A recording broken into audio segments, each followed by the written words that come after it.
Hello students, welcome back again in P block chapter.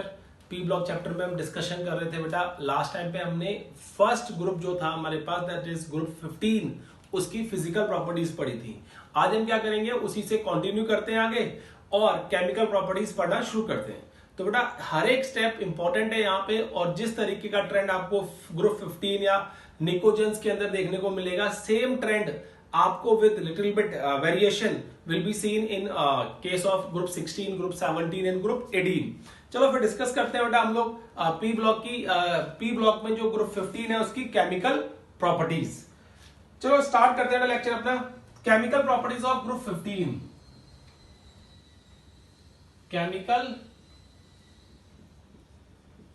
Properties of group 15। Group 15 की chemical properties क्या होंगी बेटा? Clear है case? अब देखो, वैसे अगर हम केमिकल रिएक्टिविटी की बात करें यहां पे थोड़ी सी, तो केमिकल रिएक्टिविटी केस के अंदर मैं आपको थोड़ा सा आइडिया दे देता हूं। हम कहते हैं बेटा यहां पे पहला एलिमेंट जो है वो है नाइट्रोजन, फिर फास्फोरस, फिर arsenic, then antimony and then we have a bismuth. अब इस केस के अंदर नाइट्रोजन जो है बेटा, this is the least reactive है बेटा, ये लीस्ट रिएक्टिव एलिमेंट है। अब ये लीस्ट रिएक्टिव एलिमेंट क्यों है, अगर आपसे कोई पूछे तो आप यहां पे शो कर सकते हो, बिकॉज ये पी पाई मल्टीपल बॉन्डिंग शो करता है। पी पाई मल्टीपल बॉन्डिंग, क्लियर है? इस करके लीस्ट रिएक्टिव है। अब पी पाई मल्टीपल बॉन्डिंग होने की वजह से ये नेचर के अंदर बेटा एन ट्रिपल बॉन्ड एन की फॉर्म में एग्जिस्ट करता है, मतलब N2 गैसियस फॉर्म में मिलता है। और इस ट्रिपल बॉन्ड की bond dissociation enthalpy, bond dissociation enthalpy जो है बेटा वो क्या होती है, काफी ज्यादा हाई होती है। ठीक है, काफी ज्यादा क्या होती है, हाई होती है। इसलिए हम कहते हैं जो नाइट्रोजन है वो काफी स्टेबल है, बहुत कम रिएक्टिव है बेटा नेचर के अंदर। इसलिए आपको नाइट्रोजन गैस फ्रीली मिल जाती है एटमॉस्फेयर के अंदर, because it is very very very less reactive in the nature बेटा, क्लियर, एट रूम टेम्परेचर। अब देखो इसमें बेटा और क्या है, एब्सेंस ऑफ डी ऑर्बिटल है। एब्सेंस ऑफ डी ऑर्बिटल मतलब डी ऑर्बिटल नहीं है तो ये अपनी वैलेंसी को एक्सटेंड नहीं कर सकता। अब कहीं ना कहीं रिएक्टिविटी का केस कम तो हो गया ना, कि जब ये अपनी वैलेंसी को एक्सटेंड नहीं कर सकता तो रिएक्टिविटी क्या हो जाएगी बेटा, उसकी ऑटोमेटिकली कम हो जाएगी। तो इस वजह से आप कहोगे नाइट्रोजन जो है वो लीस्ट रिएक्टिव एलिमेंट है इस पर्टिकुलर ग्रुप का। और इसके नीचे आप मूव करोगे, ठीक है बेटा, तो रिएक्टिविटी का जो केस आएगा, that reactivity increases. Reactivity increases, reactivity क्या करेगी, इंक्रीज करती है बेटा। अब रिएक्टिविटी इंक्रीज करती है मतलब फास्फोरस तो रूम टेम्परेचर के ऊपर ही बेटा phosphorus react with the air और the oxygen to give you white, और व्हाइट ग्लो देता है बेटा, ग्लो करता है, बर्न कर जाता है। क्या करता है, व्हाइट फास्फोरस जो होता है वो मॉइस्चर के कांटेक्ट में आते ही ग्लो करना शुरू कर देता है, वो बर्न करना शुरू कर देता है बेटा, अगर आपके पास प्योर व्हाइट फास्फोरस है तो इसका मतलब क्या है, रिएक्टिविटी इस तरीके से क्या करती है बेटा, इंक्रीज कर रही है। तो हम कहेंगे नाइट्रोजन जो है लीस्ट रिएक्टिव है, उसके पीछे हमने रीजन दे दिया। फिर मैं बता रहा हूं आपको फास्फोरस उससे ज्यादा रिएक्टिव है, फिर आर्सेनिक और होगा, एंटीमनी और होगा, हो सकता है बिस्मथ थोड़ा बहुत कम रिएक्टिव है, ज्यादा रिएक्टिव हो जाए और इजिली इलेक्ट्रॉन रिमूव करके बेटा ये केस कर दे। हमको रेगुलर ट्रेंड नहीं बता रहा हूं मैं इसको आपको कि इसकी रिएक्टिविटी ज्यादा है, इसकी कम है, इसकी कम है, ऐसा कुछ रेगुलर ट्रेंड नहीं है। लेकिन हाँ, सारे के सारे एलिमेंट जो है वो नाइट्रोजन से ज्यादा रिएक्टिव होते हैं इस केस के अंदर, ठीक है बेटा। तो ये रिएक्टिविटी के ऊपर कोई केस था। और अगर आपसे कोई पूछे कि ज्यादा रिएक्टिव क्यों है, या अगर हम बोले कि phosphorus, arsenic, antimony and bismuth, why they are more reactive than nitrogen, तो आपको बोल क्या है, बिकॉज यहाँ पे तो सिंगल बॉन्ड फॉर्मेशन होती है बेटा। सिंगल बॉन्ड फॉर्मेशन मतलब यहाँ पे डी पाई पी पाई बॉन्डिंग होती है और डी पाई बॉन्डिंग हो सकती है, क्लियर है। P pi bonding in case में नहीं देखने को मिलती। We are not able to see the p pi multiple bonding in case of phosphorus, arsenic, antimony and bismuth, but that bonding can be seen in nitrogen also but nitrogen में वो bonding हो सकती नहीं है, होती है, because of the small size of the nitrogen atom। small size होने के कारण वहां पे overlapping जो होती है ना बहुत हाई एक्सटेंट तक होती है, और यहां पे इतना स्मॉल साइज नहीं है, बड़ा साइज है ऑर्बिटल्स का, इसलिए इनकी ओवरलैपिंग इतनी नहीं हो पाती है और वो अनस्टेबल हो जाते हैं बेटा। क्लियर है केस? तो ये देखो कुछ केस थे बेटा जहां पे हम बताया कि रिएक्टिविटी की बात करें तो रिएक्टिविटी के बारे में कुछ इस तरीके से आप ट्रेंड लिख सकते हो, बता सकते हो कि ये ट्रेंड आता है और इस तरीके से चेक कर सकते हो। जैसे यहां पे बनाया है, ये क्या करते हैं, बाकी पी पाई डी पाई मल्टीपल बॉन्ड फॉर्म्ड करते हैं बेटा, सारे के सारे बनाते हैं ये। ठीक है, अब देखो बेटा, अब केमिकल प्रॉपर्टीज में ही फर्स्ट केमिकल प्रॉपर्टीज पढ़ते हैं इसकी, that is a, that is reactivity with hydrogen. Reactivity with hydrogen मतलब रिएक्शन विद हाइड्रोजन है। अगर इस ग्रुप के एलिमेंट हाइड्रोजन से रिएक्ट करेंगे तो क्या होगा बेटा, व्हाट विल हैपन। ठीक है, तो उसी केस में बेटा मैं बता रहा हूं, देखो आपको, अगर इस ग्रुप के एलिमेंट, पहली बात तो all elements of this group react with hydrogen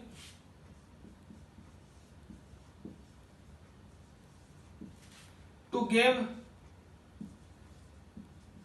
respective compounds।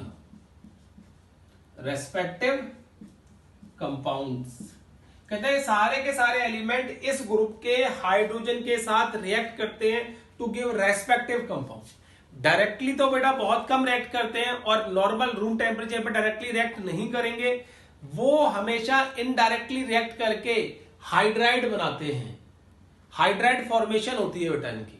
Clear case? तो हम क्या कहेंगे यहां पे, they do not react directly, मतलब at room temperature, at room temperature they मतलब group 15 element do not react directly with hydrogen. Room temperature पे या एम्बाइंड कंडीशन पे ये डायरेक्टली हाइड्रोजन से रिएक्ट नहीं करते। अगर डायरेक्टली हाइड्रोजन से रिएक्ट नहीं करते तो फिर क्या करेंगे बेटा, फिर आपको बताना है यहां पे कि जब ये डायरेक्टली रूम टेम्परेचर के ऊपर हाइड्रोजन से रिएक्ट नहीं करेंगे बेटा, तो आप बोल सकते हो there are indirect methods for the synthesis of respective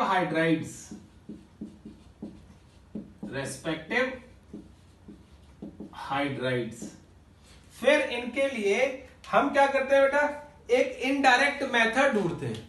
ठीक है, इनडायरेक्ट मेथड से हम इस ग्रुप को हाइड्रोजन से रिएक्ट कराते हैं। क्लियर है? अब इनडायरेक्ट मेथड कौन कौन से हो सकते हैं बेटा, देखो हम बात करते हैं इनडायरेक्ट मेथड की यहां पे। तो यहां पे बात करता हूं मैं आपके साथ बेटा, फॉर्मेशन ऑफ हाइड्राइड या preparation of hydride, preparation of hydrides. Hydride किस तरीके से प्रिपेयर की जाएंगी इस केस के अंदर बेटा। क्लियर है केस? अब देखो, अगर हम हाइड्राइड प्रिपेयर करते हैं इस केस के अंदर, तो पहला आता है इनडायरेक्ट मेथड, बता रहा हूं आपको, कैल्शियम फॉस्फाइड या कैल्शियम नाइट्राइड Ca3N2। अगर कैल्शियम नाइट्राइड बनाओगे और इस कैल्शियम नाइट्राइड की अगर आप हाइड्रोलिसिस करते हो बेटा, then you will get calcium hydroxide plus N है तो यहां पे हमें अमोनिया मिल जाएगी NH3। क्लियर है? इसी तरीके से आप यहां पे मैग्नीशियम नाइट्राइड भी यूज कर सकते हो, उसकी भी हाइड्रोलिसिस करोगे, then you will get magnesium hydroxide plus फिर से आपको अमोनिया मिल जाएगी। ठीक है ना? इसी तरीके से कैल्शियम फॉस्फाइड यूज करते हैं हम लोग, और कैल्शियम फॉस्फाइड की जब हाइड्रोलिसिस करते हैं then we get calcium hydroxide plus PH3 मिल जाता है बेटा। क्लियर है केस? इसी तरीके से फोर्थ, अगर कैल्शियम से नीचे जाएंगे बेटा तो साइज क्या करता है, बढ़ता जा रहा है। क्लियर? क्या हो रहा है? साइज बढ़ता जा रहा है। अब साइज बड़ा होने के कारण यहां पे हमें वाटर की जगह कुछ और यूज करना पड़ेगा। वाटर की जगह हम क्या करेंगे ना, कुछ और यूज करेंगे। जैसे अब मैं जिंक की बात करता हूं, जिंक आर्सेनाइड, जिंक आर्सेनाइड की अगर आप इसको HCl से रेड कराओगे देन बेटा then you will get zinc chloride plus ASH3।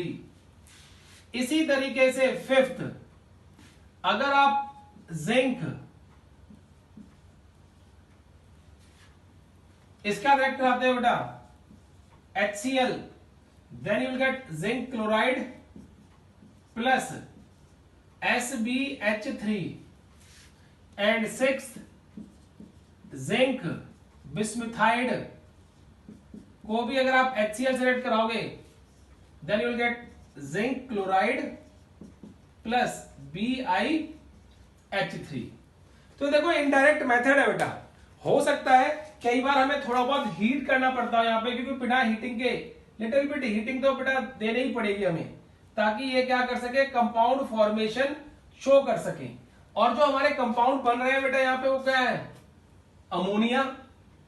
ये भी अमोनिया बना है बेटा। ये बोलते हैं फॉस्फीन, ये आर्साइन, ये स्टबीन एंड दिस इज बिस्मिथाइन।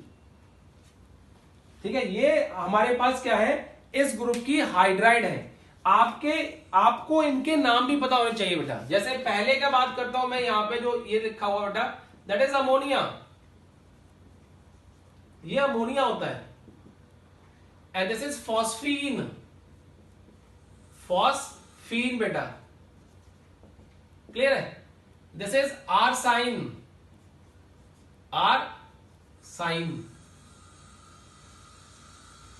आर से 9 नहीं बेटा, आर्साइन, ARSIN। ठीक है? And this is stibine and this is bismuthine, BIS, बिस म्यूथाइन, THINE, बिस्मिथाइन। ठीक है ना? तो ये क्या बोलते हैं, ammonia, phosphine, this is arsine, this is stibine, this is bismuthine. इन हाइड्राइड्स के क्या है बेटा, ये नाम है। तो ये नाम भी आपको पता होना चाहिए किस तरीके से हाइड्राइड फॉर्मेशन होती है और किस तरीके से हाइड्राइड बनती है सारी की सारी बेटा।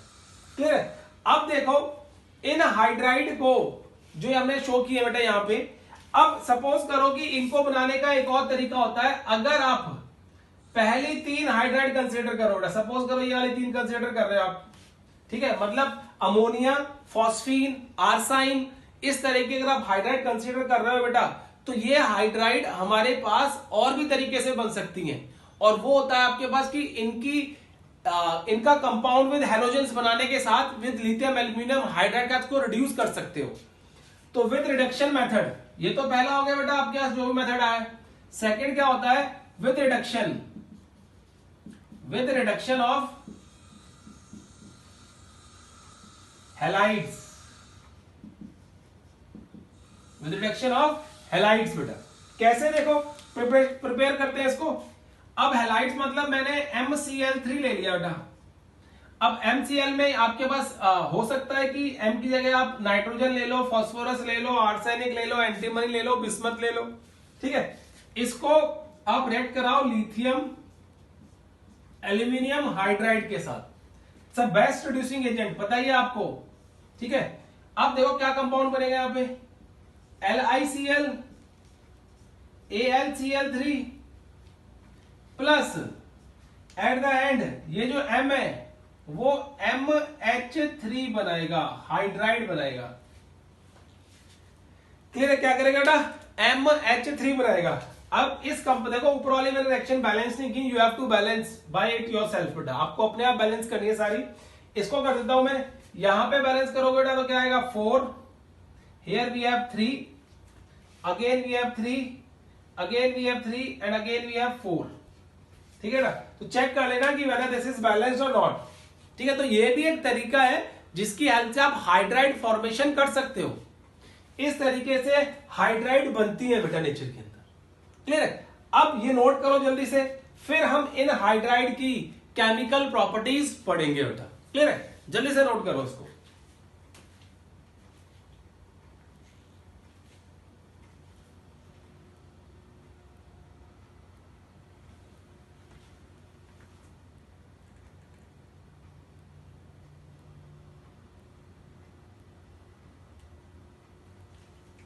चलो देखो बेटा, करते रहो नोट आप, मैं रब करता हूं उसको ताकि आगे कंटिन्यू कर सके हम।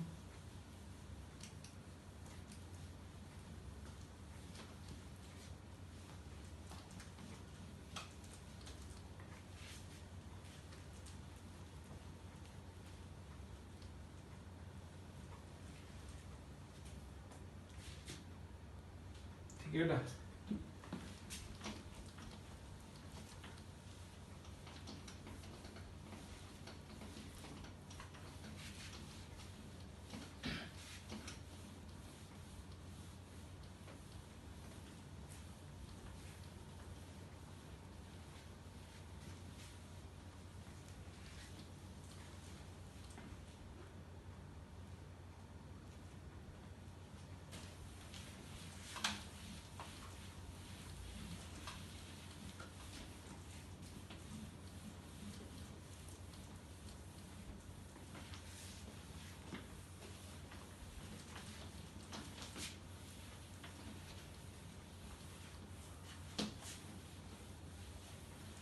देखो बेटा, अब इसमें केमिकल प्रॉपर्टीज की बात करते हैं हाइड्राइड्स की। ठीक है, तो हम क्या लिखेंगे, देखो यहां पे ए पॉइंट हमने बताया था बेटा वहां पे, तो अब यहां फर्स्ट लिख रहा हूं मैं यहां पे chemical properties of hydride. Chemical properties of group 15 hydrides. Group 15 hydride की केमिकल प्रॉपर्टीज की बात करते हैं बेटा। ठीक है, तो केमिकल प्रॉपर्टीज में क्या आएगा, पहली बात, ऑल आर कलरलेस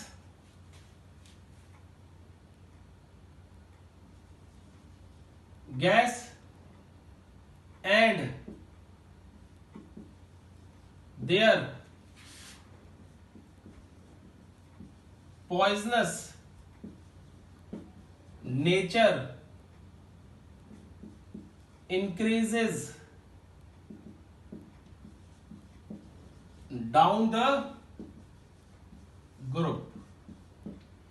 ये सारी की सारी कलरलेस गैस होती है। हो सकता है कि आपको एक दो तीन जैसे फॉस्फीन है और अमोनिया है, गैसियस स्टेट में मिले, बाकी आपको वोलेटाइल लिक्विड या वोलेटाइल सॉलिड में मिल जाए बेटा। क्लियर है case?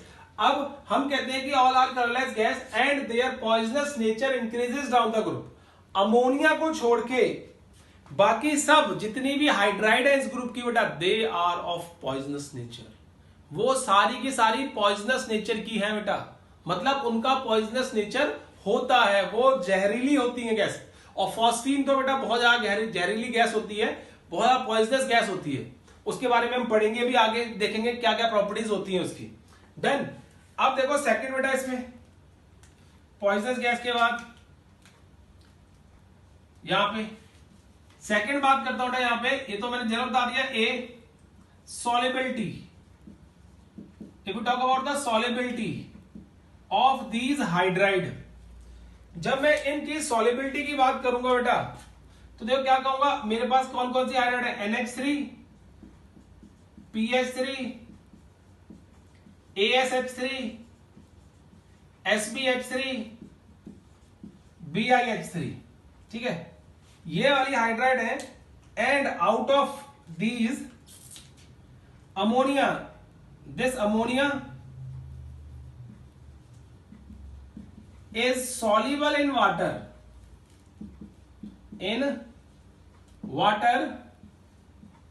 due to H bonding. Hydrogen bonding की वजह से सिर्फ और सिर्फ अमोनिया जो है बेटा वो वाटर के अंदर सॉल्युबल है।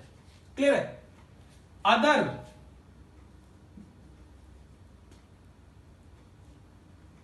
Hydrides of this group are not soluble in water। जो अदर हाइड्राइड है इस ग्रुप की बेटा, वो वाटर के अंदर सॉल्युबल नहीं है। They are insoluble in water because they do not form H bonding, क्योंकि वो H बॉन्डिंग नहीं बनाती हैं बेटा। ठीक है? अमोनिया को छोड़ के जितनी भी हाइड्राइड है बेटा इस ग्रुप की, वो वाटर के अंदर सॉल्युबल नहीं है। ये बात आपको याद रखनी है, जितनी भी हाइड्राइड है इस ग्रुप की, they are not soluble in water because of the H bonding, because they do not form H bonding. वो H बॉन्डिंग नहीं बनाती हैं। सिर्फ अमोनिया है जो क्या करती है बेटा, H बॉन्डिंग शो करती है यहां पे, और कोई भी हाइड्राइड H बॉन्डिंग शो नहीं करती है, इसलिए वो वाटर के अंदर सॉल्युबल नहीं है बेटा। क्लियर है केस? चलो बेटा देखो नेक्स्ट, अब नेक्स्ट पॉइंट देखते हैं इसमें, that is basic nature B.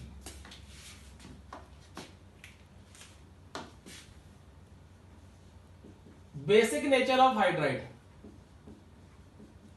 Basic nature of group 15 hydrides. इनका बेसिक नेचर क्या होगा बेटा? देखो, if talk about the basic nature of group 15 hydride, तो हम क्या कहेंगे? देखो एक बार लिख लेते हैं फिर से, NH3, PH3, ASH3, SBH3 and BiH3। अब यहां पे जो बेसिक नेचर है बेटा, देखो किसी के पास OH तो है नहीं, तो इसका मतलब क्या हो गया, ये OH वाला बेस नहीं है। तो आप क्या लिखोगे बेटा यहां पे,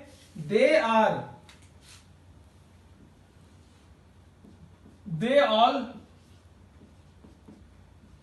can act as Lewis base due to the presence of lone pair of electron on central atom, nitrogen, phosphorus, arsenic, antimony and bismuth। In central atom के ऊपर एक लोन पेयर होने की वजह से बेटा ये सारी की सारी हाइड्राइड लिवाइस बेस की तरह काम करती हैं। They act as a Lewis base. किसकी तरह काम करेंगे? Lewis base. अब लिवाइस बेस क्या होता है बेटा? देखो मैं आपको बताता हूं यहां पे कि अगर लिवाइस बेस की बात करें, if you talk about the Levi's base, तो क्या होता है? विच has tendency to donate lone pair of electron to electron deficient species easily।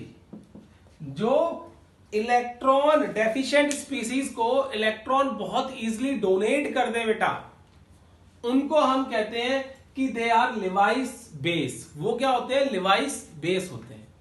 Clear है? अगर वो इजीली डोनेट कर देते हैं तो आप बोल दोगे दे आर लिवाइस बेस। और लिवाइस बेस में क्या होता है बेटा कि जितनी जल्दी कोई भी हाइड्राइड इलेक्ट्रॉन डोनेट कर देगी वो उतना अच्छा लिवाइस बेस होगी। अब इनमें से हम कैसे पता लगाएंगे कि कौन सी जल्दी से इलेक्ट्रॉन डोनेट कर देगी? क्लियर है?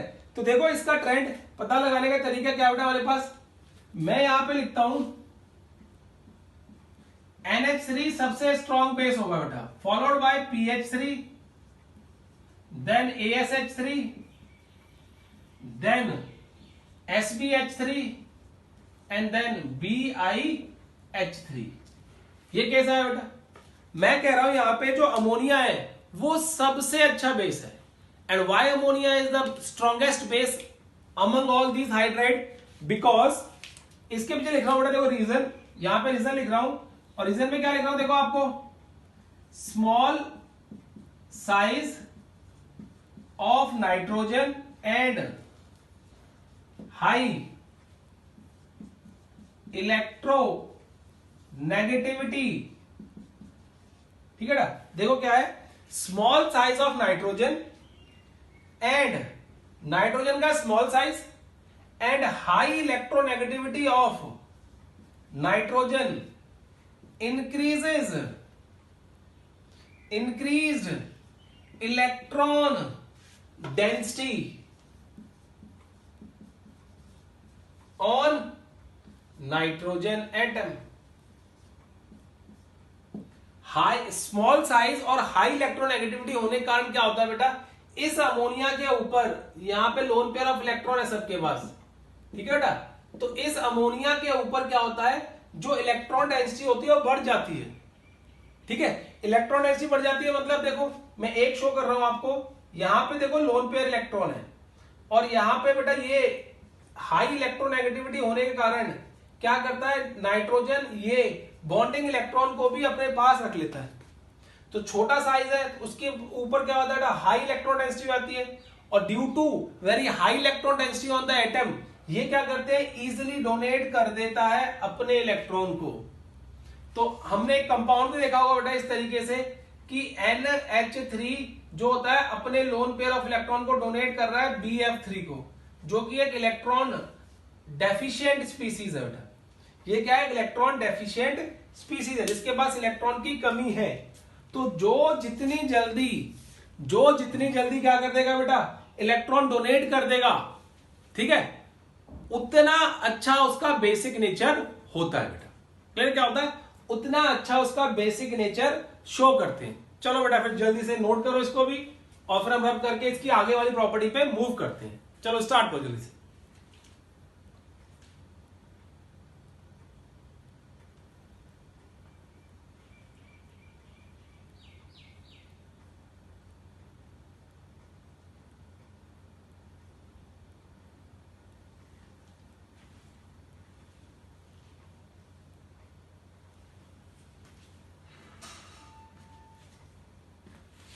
ठीक है बेटा, क्लियर है केस, ये आ गया, ये केस आ गया। अब देखो इसमें एक बात और याद रख लो, अगर आपको कभी ऐसे शो करना पड़े ना कि इनका बेसिक नेचर शो करना है, तो आपको बहुत इजीली शो कर सकते हो। जैसे पहले वाला केस है NH3 और PH3, वैसे तो हम ये कह देते हैं बेटा कि ये जो ASH3 है, SPH3 है, they are neutral in nature, ये न्यूट्रल नेचर के होते हैं, हम जनरली ये बोल देते हैं। बट अगर आपको NH3 और PH3 का शो करना पड़े रिलेशन, तो आप इस तरीके शो कर सकते हो, NH3 on dissolving in water you will gate ammonium hydroxide NH4OH। ठीक है, in the same manner PH3 when dissolved in water you will get PH4OH। ये बेटा, अब जो अमोनियम हाइड्रोक्साइड है, दिस अमोनियम हाइड्रोक्साइड ऊपर वाला कंपाउंड जो है बेटा ये वाला, this is a weak base, ये क्या है, वीक बेस है, डन। और ये जो PH4 फॉस्फीन हाइड्रोक्साइड है बेटा, this is very weak base, very weak base है बेटा, ये बहुत ज्यादा वीक बेस है। तो आपको याद रखना है दोनों केस में कि अमोनियम हाइड्रोक्साइड जो है वो वीक बेस है, और जो आपके पास दूसरा केस है बेटा फॉस्फीन हाइड्रोक्साइड जो है PH4OH है, जो वो वेरी वीक बेस है। अब देखो एक वीक बेस है, एक वेरी वीक बेस है। अब इसका मतलब क्या, डाउन द ग्रुप मूव कर रहे हैं तो बेसिक कैरेक्टर कम हो रहा है। क्लियर, बेसिक कैरेक्टर कम हो रहा है, इसका मतलब ये तो इलेक्ट्रॉन डोनेट करने की टेंडेंसी रखते हैं, बिकॉज इनका साइज इतना बढ़ जाता है और इनके ऊपर इलेक्ट्रॉन डेंसिटी बहुत कम हो जाती है बेटा। क्लियर है, तो इसलिए उनका बेसिक नेचर क्या होता है, आपके पास कम हो जाता है। डन बेटा, चलो मैं रब करता हूं इसको और आगे बढ़ते हैं बेटा हम लोग। देखो बेटा नेक्स्ट प्रॉपर्टी, दो हमने डिस्कस कर ली हाइड्राइड की, अब बात करते हैं नेक्स्ट प्रॉपर्टी की इसकी।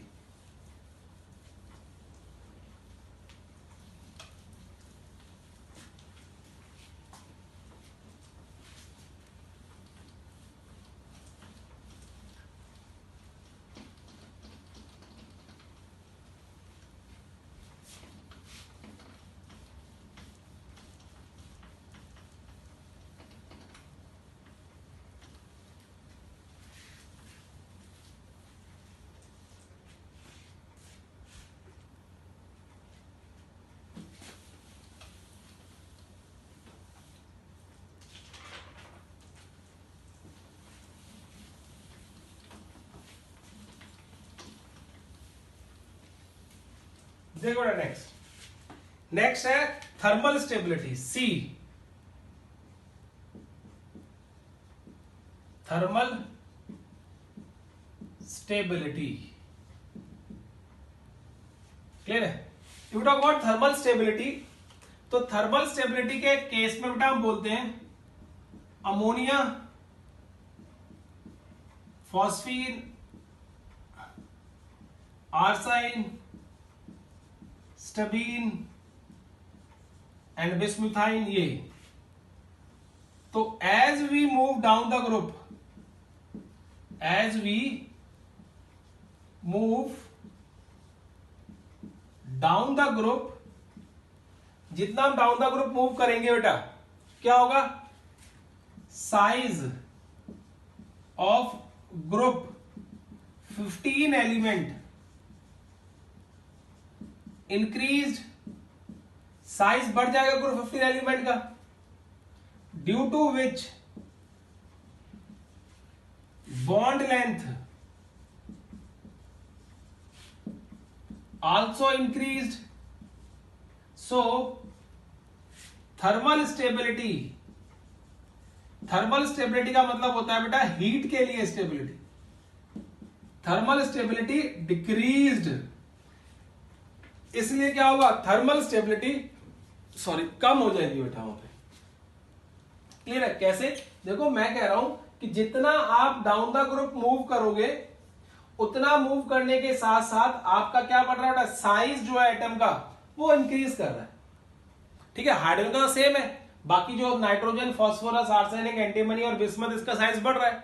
जितना साइज बढ़ेगा ग्रुप 15 एलिमेंट का, ठीक है ना, उतना क्या होगा, बॉन्ड लेंथ भी बढ़ती चली जाएगी। और आपको पता है जितनी बॉन्ड लेंथ इंक्रीज होती है उसको तोड़ना उतना आसान होता है।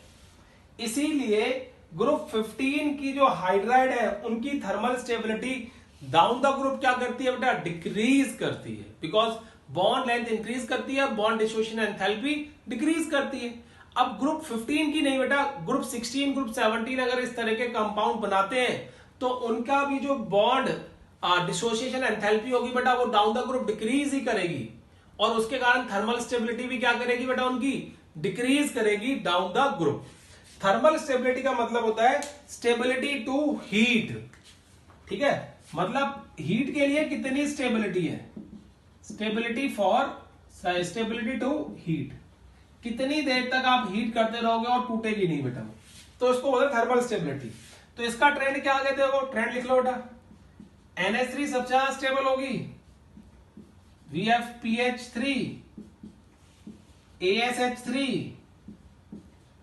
SBH3 एंड BiH3 बेटा, ये आ गया थर्मल स्टेबिलिटी। अब थर्मल स्टेबिलिटी के साथ साथ एक और इससे मिली जुली प्रॉपर्टी बेटा आप करा देते हैं आपको, दैट इज डी। अगर मैं डी की बात करूं यहां पे, तो थर्मल स्टेबिलिटी के साथ आएगा बेटा मेरे पास that is reducing nature, reducing character. तो रिड्यूसिंग कैरेक्टर में क्या, आप नोट कर लो एक बात, the ease with which any hydride lose H atom, the ease with which any hydride lose H atom is better reducing nature, उसका उतना अच्छा रिड्यूसिंग नेचर होगा जितनी जल्दी कोई भी हाइड्राइड H एटम को लूज कर देगी बेटा। अब जितनी जल्दी H एटम को लूज कर देगी हाइड्राइड, उतना क्या हो जाएगा, उनका अच्छा रिड्यूसिंग नेचर हो जाएगा बेटा। क्लियर है केस? अब इसमें देखो मैं आप बात करते हैं, तो यहां पे देखो याद करने का तरीका क्या है, थर्मल स्टेबिलिटी जो है बेटा, thermal stability is inversely proportional to reducing character, reducing character। ये आप इस तरीके से याद रख लो बेटा इसको, कि थर्मल स्टेबिलिटी जो है, जो से वाला पहले वाला पॉइंट करवाया है, that is inversely proportional to reducing character. ये कोई वो नहीं है, तरीका नहीं है, बस आपको याद करवा रहा हूं कि इस तरीके से आप इसको याद रख सकते हो। इसका मतलब क्या हुआ कि ये केस आ गया बेटा, तो इसमें ये केस हम शो कर देते हैं कि यहां पे जो बिस्मथ हाइड्राइड है वो सबसे अच्छा रिड्यूसिंग कैरेक्टर शो करेगी, फिर SbH3, फिर आपके पास AsH3, then you have PH3 and then you have NH3। ये ट्रेंड आएगा रिड्यूसिंग नेचर का बेटा। उल्टा हो गया देखो, just reverse of that, because that is why I have written over here thermal stability is inversely proportional to reducing nature बेटा। अब देखो BiH3, SbH3, AsH3, PH3 and NH3 का केस आया है ये वाला, इस तरीके से मैंने शो कर दिया रिड्यूसिंग कैरेक्टर बेटा उसका। अब आपसे कोई पूछे क्यों, तो आप बोलना bond length increases from nitrogen to bismuth, second bond energy decreases from nitrogen to bismuth, so ease of losing H atom increases। तो जितनी इजिली वो क्या कर देगा बेटा, H एटम को लूज करने की टेंडेंसी जो होगी वो इंक्रीज कर जाती है उसकी। रिगार्डिंग माई पॉइंट है कि इस तरीके से आप इन दोनों को रिलेट करके याद रख सकते हो और रीजन ये याद रख सकते हो बेटा। क्लियर है केस? तो अब देखो यहां पे हमने शो कर दिया रीजन ये वाला। अब नेक्स्ट पॉइंट बेटा इसका डी के बाद ई ई है बेटा melting point, sorry melting point. ठीक है, अब मेल्टिंग पॉइंट की बात करें तो मेल्टिंग पॉइंट के केस के अंदर बेटा हम डिस्कस करते हैं सिमेट्री एंड फोर्सेस। सिमेट्री का जनरली हम डिस्कस करते हैं, और जितनी ज्यादा सिमेट्री होगी, और सिमेट्री किसकी वजह से होती है बेटा, फोर्सेस की वजह से। क्लियर है? उतना ज्यादा मेल्टिंग पॉइंट होता है। अगर किसी भी मॉलिक्यूल के अंदर सिमेट्री बहुत हाई लेवल की है ना बेटा, तो उसका मेल्टिंग पॉइंट भी हाई होगा। क्लियर है? तो यहां पे देखो आपको पता है NH3, PH3, AsH3, SbH3 and BiH3 बेटा, ये केस है। क्लियर है? अब यहां पे क्या है, इनका मेल्टिंग पॉइंट पे क्या असर पड़ेगा, तो यहां पे जो मेल्टिंग पॉइंट का ट्रेंड होता है बेटा, सुनो ध्यान से, ये इंपॉर्टेंट पॉइंट है कंपटीशन पॉइंट ऑफ व्यू से बेटा, याद रखना, क्योंकि मेल्टिंग पॉइंट ट्रेंड रेगुलर नहीं है, और जहां पे इरेगुलरिटी आती है ना, वो automatically competition point of view से इंपॉर्टेंट हो जाता है। यहां पे जो ट्रेंड होता है बेटा वो ये है कि जो मेल्टिंग पॉइंट है वो अमोनिया का सबसे ज्यादा होगा, एंड देन उसके बाद BiH3, फिर SbH3, then AsH3 and then we have PH3 बेटा। ये केस आएगा। देखो ट्रेंड, मेल्टिंग पॉइंट का ट्रेंड क्या है, ये ट्रेंड है बेटा। वैसे तो अमोनिया को छोड़ दो तो down the group melting point increase कर रहा है, और आपको भी याद रखना है कि अमोनिया को छोड़ देते हैं, डाउन द ग्रुप क्या करेगा, मेल्टिंग पॉइंट इंक्रीज करेगा। तो down the group melting point increase क्यों कर रहा है, इसके लिए आप क्या रीजन लिख के आओगे, आप कहोगे except ammonia, except NH3, down the group melting point increase sorry beta, because size of atom increased, due to which van der Waal force increases, van der Waal force increased. और आपको पता है जितनी van der Waal force of attraction ज्यादा होगी बेटा, उतना melting point ज्यादा हो जाएगा उस पर्टिकुलर कंपाउंड का। अब यहां पे अगर आपसे कोई पूछे अमोनिया का सबसे ज्यादा क्यों है, तो ये आप लिख के आओगे it is due to H bonding, और आपको पता है एच बॉन्डिंग जो होती है that is stronger than van der Waals force of attraction. जो एच बॉन्डिंग होती है बेटा वो वंडरवाल फोर्स ऑफ अट्रैक्शन से ज्यादा स्ट्रांग होती है। दैट इज व्हाई हम कह देते हैं कि इस केस के अंदर वंडरवाल फोर्स ऑफ अट्रैक्शन ज्यादा एच बॉन्डिंग होती है, और उस केस के अंदर क्या होता है बेटा इसका सबसे ज्यादा होगा, और फिर down the group van der Waals force बढ़ती है, तो उनके कारण बॉइलिंग पॉइंट मेल्टिंग पॉइंट सबसे ज्यादा इसका होगा, फिर इसका होगा, फिर इसका, फिर इसका, और अमोनिया का एक्सेप्शनली सबसे ज्यादा है because of the H bonding बेटा। क्लियर है केस?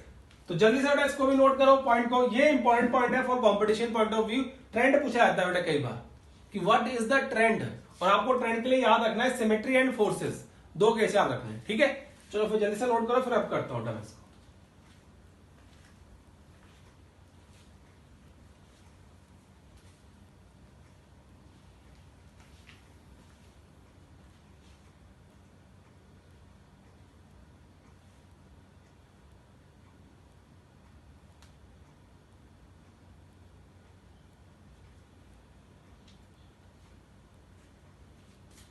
देखो बेटा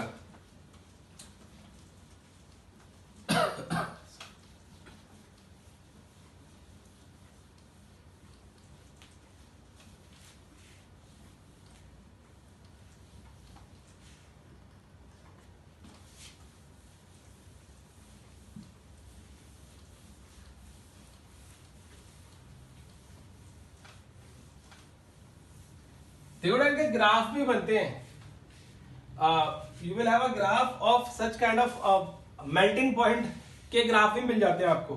तो कुछ इस तरीके से ग्राफ मिलेंगे। अगर मैं इसका ग्राफ ड्रॉ करूं यहाँ पे ड्रॉ करता हूं उसका ग्राफ मेल्टिंग पॉइंट का, that is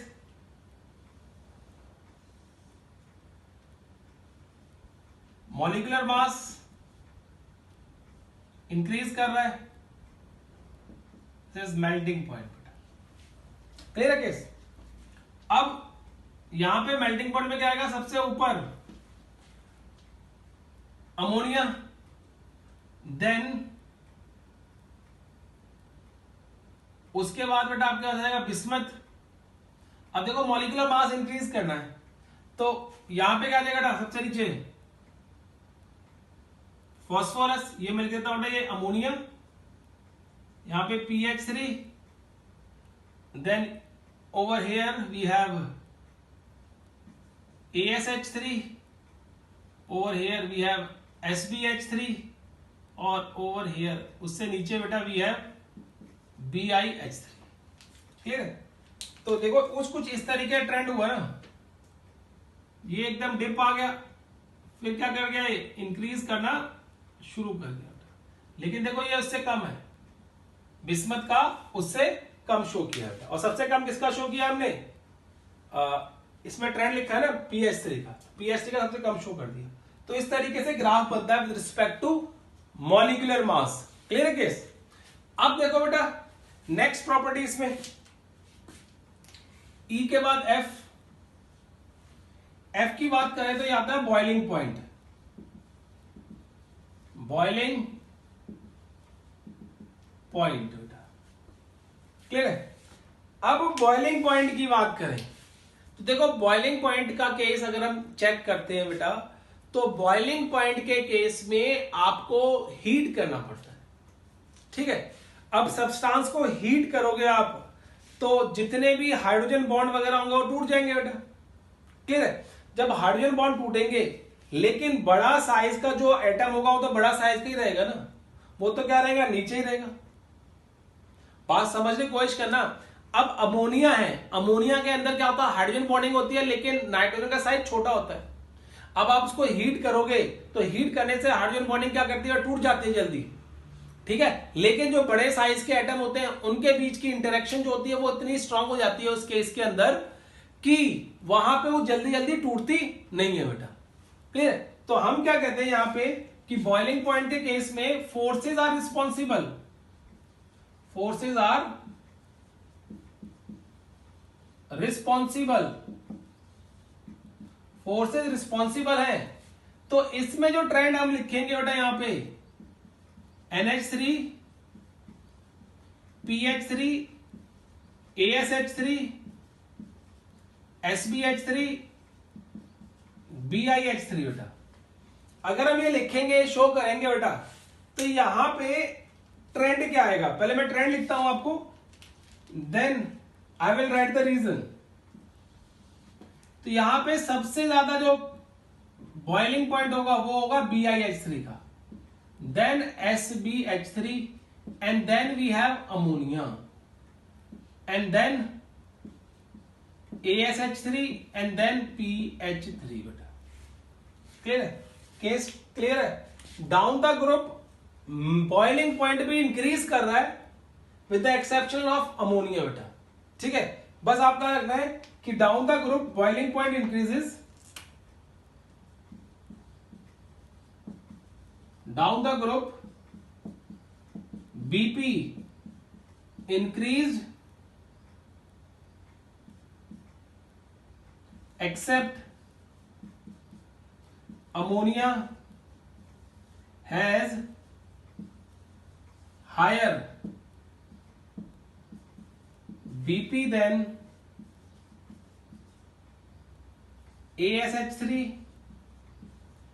and PH3 due to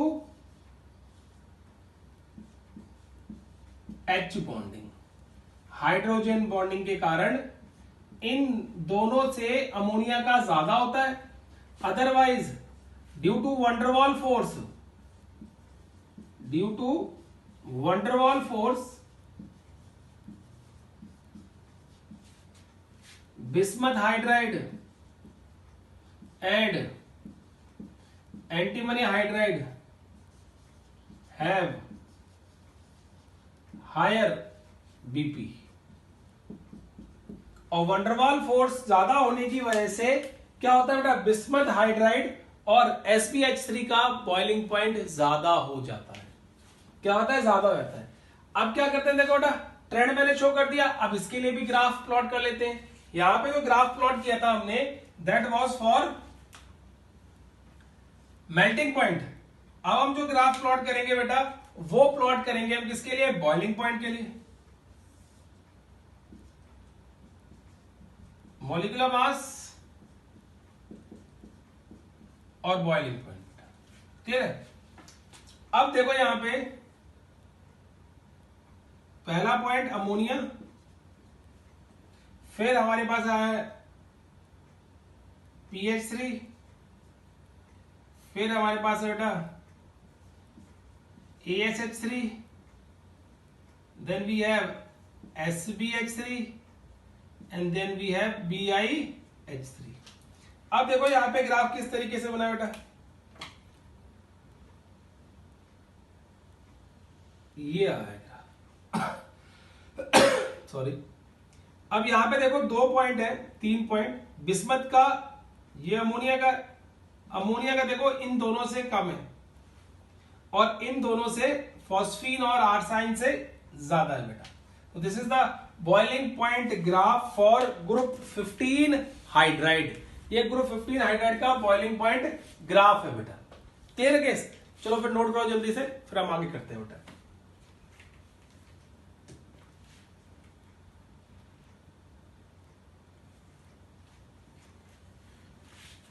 देखो बेटा,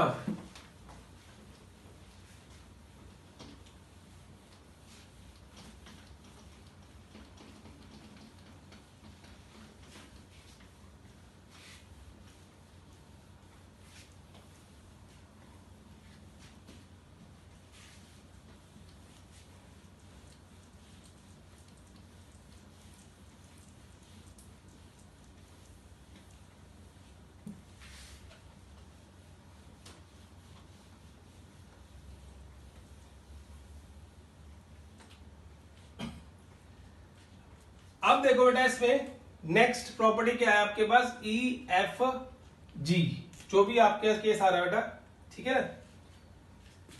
H लिख लेते हैं हम लोग, ठीक है?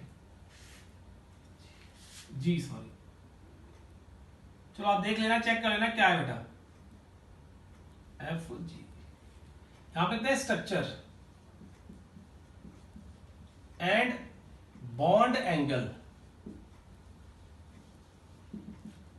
स्ट्रक्चर एंड बॉन्ड एंगल क्या होगा। अब देखो बेटा स्ट्रक्चर और बॉन्ड एंगल की बात करें हम लोग तो group 15 hydrides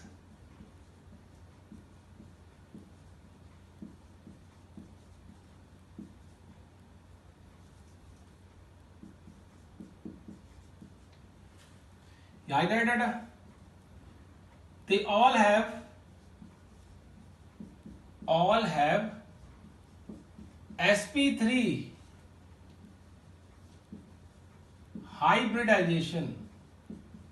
They all have sp3 hybridization. So due to one lone pair of electron, they have pyramidal structure. क्या होता है बेटा पिरामिडल स्ट्रक्चर, इनका सबका पिरामिडल स्ट्रक्चर होता है due to lone pair of electron, they have pyramidal structure. Clear है। अब किस तरीके से शो करेंगे स्ट्रक्चर इसका पिरामिडल, किसी का भी शो कर लो बेटा, अमोनिया का ले लो NH and a lone pair of electron.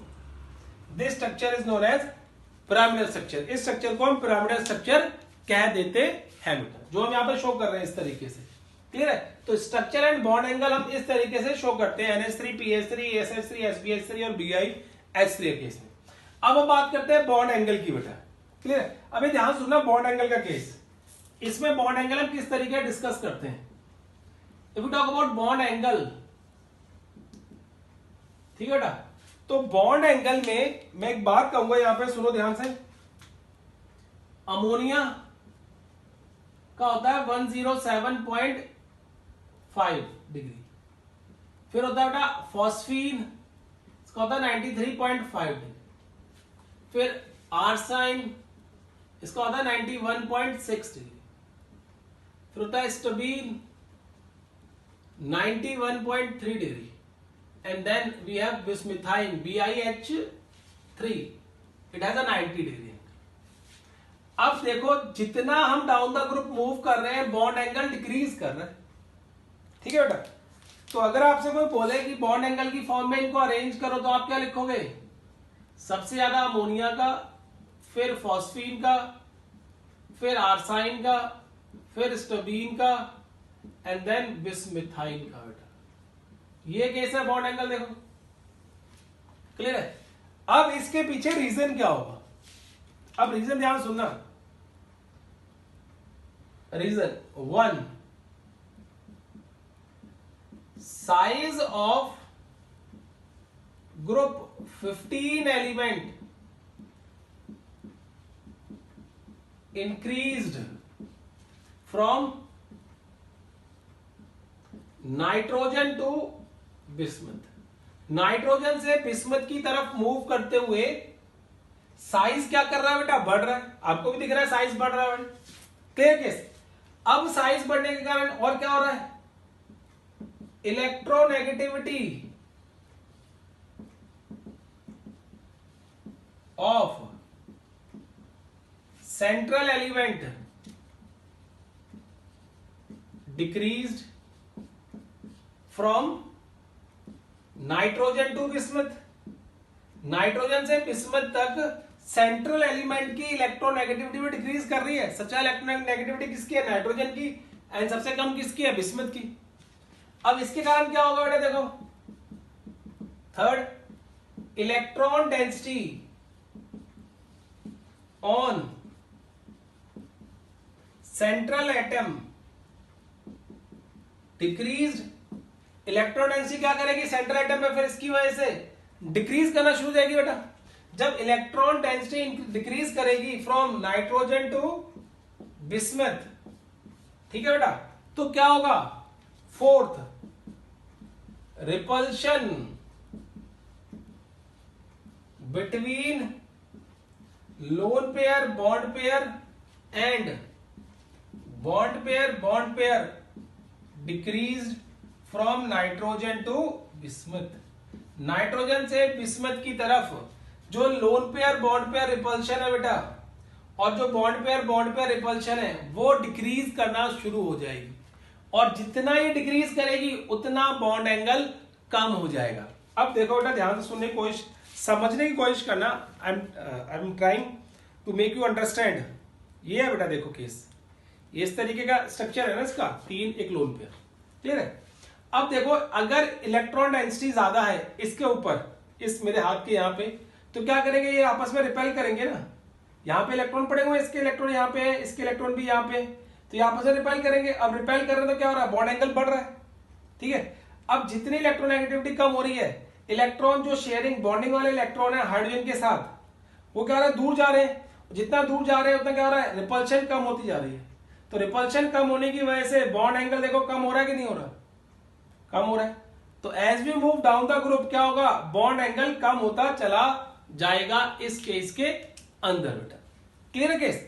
तो ये आ गया केस, इसमें क्वेश्चन भी आता है बेटा बोर्ड में भी और कॉम्पिटिशन्स में भी, तो आपको थोड़ा ध्यान रखना है विद रीजनिंग की क्या रीजन होता है इसके लिए बेटा, क्लियर है। अब इससे आगे बेटा कंटिन्यू करते हैं हम नेक्स्ट लेक्चर के अंदर।